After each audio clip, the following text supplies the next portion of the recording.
اندري الى جانب بلال اللايفا وكذلك صابر خليفه. ابراهيم الشناعي يوسع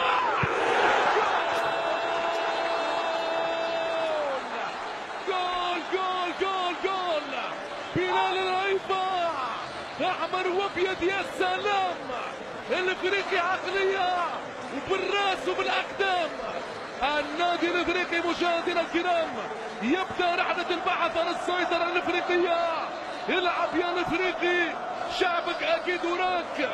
بلال سيد الرجال رأسية ذهبية لبلال اللايفا جابها له وفي الشباك حطها له في هذه اللحظات بالذات. الحارس سانتاي الروتمي يعاني قوة الدمار برأسية بلال المغوار. ما فماش كلام، الدمار جاي الدمار.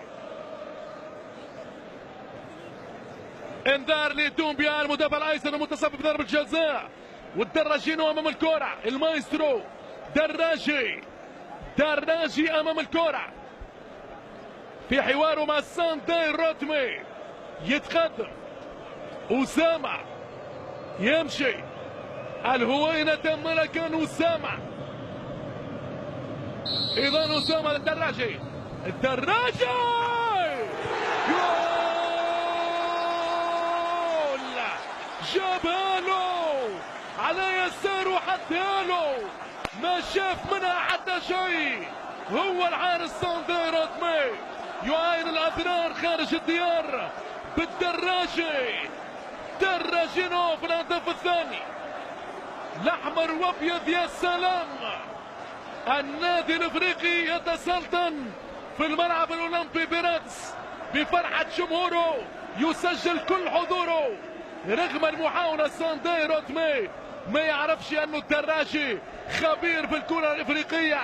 الدراجي مر عبر الاراضي النيجيرية وسجل للمنتخب النيجيري في ابوجا في لايغوس بالذات.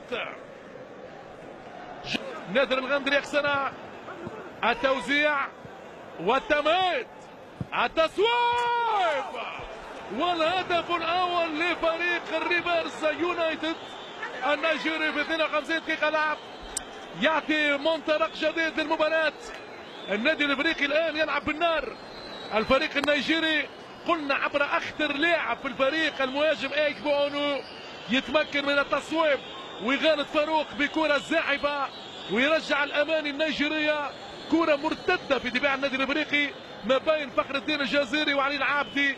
وجاءت هدية للفرقة النيجيرية بعد تمهيد رائع من اللاعب رقم 4 انزوبي. كرة غازي اليوسع